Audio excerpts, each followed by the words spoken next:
Interfax, meanwhile, is reporting that, well, according to aide of Russian President Yuri Ushakov, meeting between President Putin and US leader Trump could take place at any moment. Well, quite interesting statement. The issue of possible meeting between the Russian President Vladimir Putin and US President Donald Trump is being worked out, but has not yet entered the practical realm. It is difficult to say when and where it will take place, but it is possible at any time, said presidential aide Yuri Ushakov. Journalists constantly are asking questions, officials, about possible meeting of the Russian president and the US president. I don't think this kind of meeting will take place anytime soon or in 2025, if ever, because I'm not as optimistic as some other commentators on the internet or the journalists in Russia that think relationships between Russia and US will improve. I don't think so. I expect a further escalation, and I shared my take on that many times before. But nevertheless, officials being asked time and again when Putin and Trump will meet each other, and well, that's the answer. Meeting might take place any time. There is some contacts between the sides, but nothing is finalized yet. Unsurprisingly for me personally. And one of the reasons of my skepticism is this report, for example, that comes from very same aide of the Russian president, Yuri Ushakov, who stated that US continues to supply weapons to Ukraine, which is true. As long as US is directly engaged in this proxy war against Russia, you tell me what is the point a meeting to take place between the two presidents? What they gonna discuss? I mean, okay, phone conversation. They might exchange opinions on many issues, but to spend even more time on a meeting face to face, I mean, why? Why? Why would Russian president do this when US is still directly engaged in this proxy war against Russia and sends billions worth of weapons to Western-backed terrorist regime of Zelensky to be used against Russian citizens, militaries and civilians? It makes no sense to me personally, but nevertheless, let's go through this news for a little more details. Supplies of weapons to Ukraine from United States are partially continuing, said Russian presidential aide Yuri Ushakov. When asked whether such deliveries are currently being made, he noted some continue and some do not, as far as I know. Ushakov also reported that but anyways, I mean, he then went to talk about this meeting again between presidents of two countries. But issue of US weapon supplies is a big topic, isn't it? And definitely cannot be ignored. Already, certain groups in US Congress and Senate are pushing new bills to allocate additional billions for new military aid packages for the Kyiv regime, and I think it's only a matter of potentially weeks, and Washington will authorize additional weapon supplies. Right now, US is delivering to Kyiv regime weapons and munition that was authorized during the Biden's administration. But, well, unfortunately, I have no reasons to be optimistic in regards to US current administration of US. I expect a significant escalation between Moscow and Washington, and just give it another couple of weeks, months maybe, and we will see all over the media reports about either work on a new military aid packages for Kyiv regime or about already made decisions. And on the topic of Russia-US relationships, one more reason why am I skeptical is that, for example, Senator Warhawk in US, Lindsey Graham, stated that Trump intends to impose new sanctions against Russia. So US President Donald Trump believes that the US Congress should pass a bill on the new sanctions against Russia. This was stated by US Senator Lindsey Graham, Republican from the South Carolina, included in the Russian list of terrorists and extremists. And we have a quote from him yesterday when I was playing golf with the president. He told me for the first time that it was a time to move forward with this bill. He said in an interview with the ABC News, the lawmaker expects the Senate to consider the bill on sanctions against Russia as early as July. And I give you some more details and then a short video of his statement.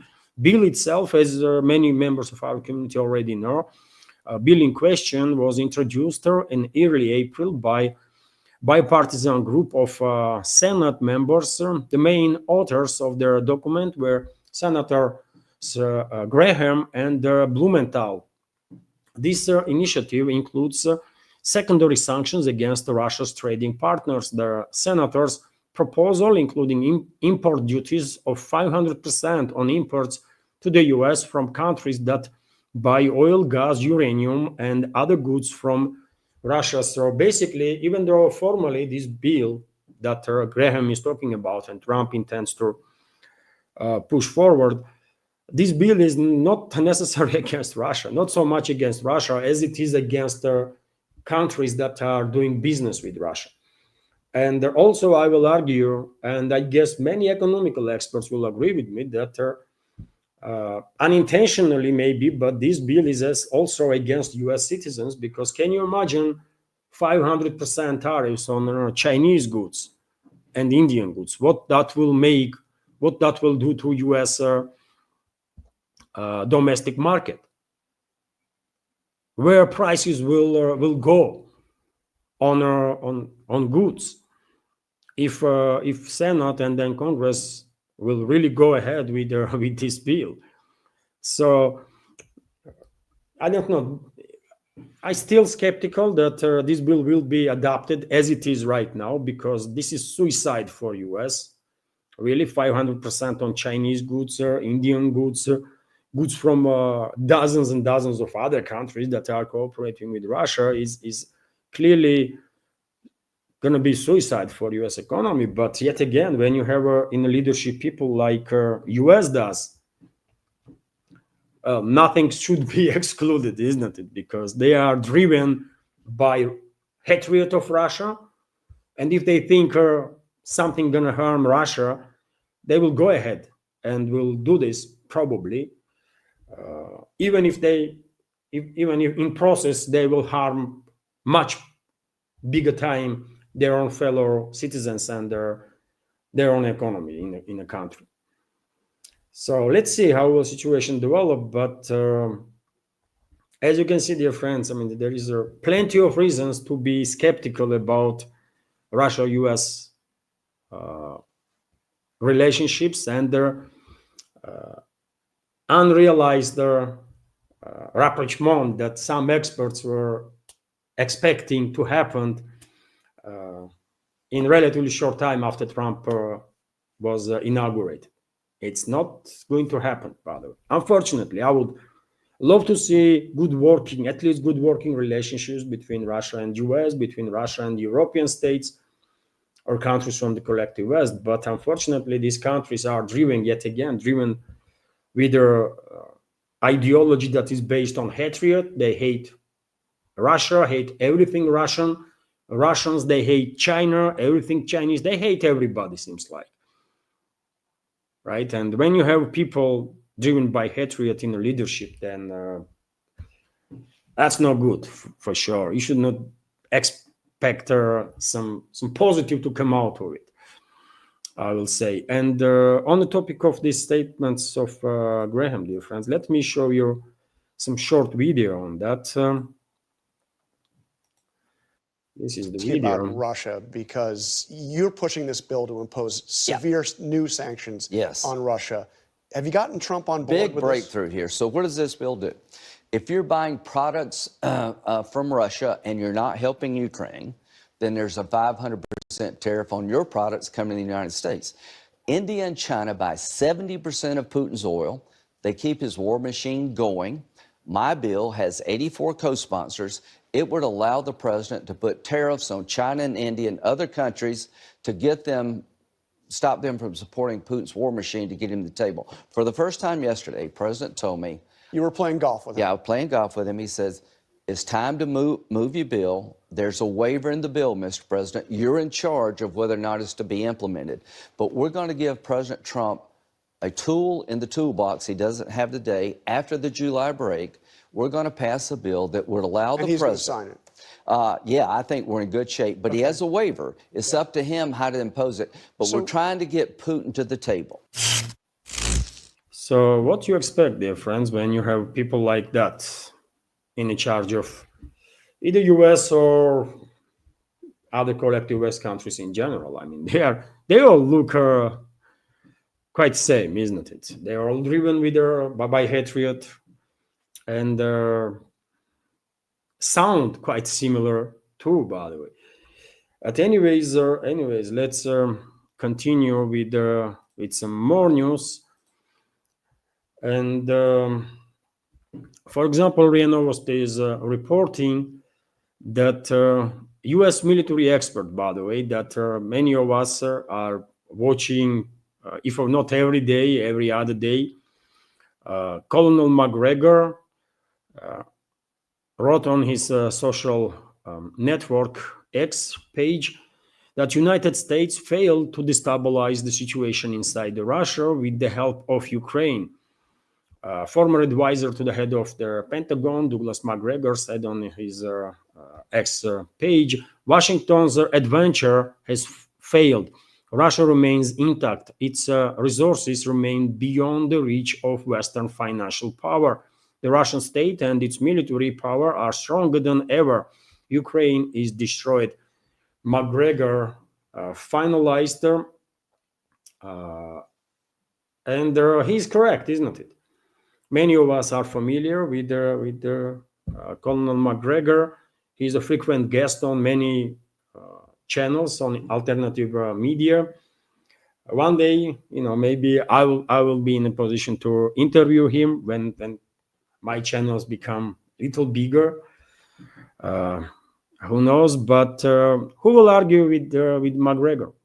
He does has a point, isn't it? And it is unfortunate that not that many people in US public domain, at least, are on the same page. Because yet again, if rational people and common sense was leading the US political class, then they will realize that it's much better for US itself to have a good working relationships, at least with Russia. If not friendly, at least good working relationships. Because no matter how hard they're going to try to destroy Russia, they're going to fail. And in the process, they will destroy themselves, as it is happening, by the way. And this can be said not just about US, but about collective West in general, isn't it? So, clever statements, clever words from Colonel MacGregor, but unfortunately, he is not in a position of decision making. So nothing gonna change in relationships between Moscow and Washington anytime soon, which is unfortunate once again, but it is what it is. Hello everyone, I hope you find informative and useful this short clip from main news update, and if so, please click that like button and leave some commentary just about anything. It might help to deal with the algorithm and reach wider audience. And if you like my work in general and want to support to save this media project, you can assist through several ways. You can donate to this project through PayPal platform or Boosty, also with the crypto currencies, or you can subscribe to my Patreon page and page on Boosty, where I have quite a lot of extra content on regular basis. All the links are on this video in description box and in the pinned comment. And of course, many thanks to everyone who already helped and continues to support. Thank you.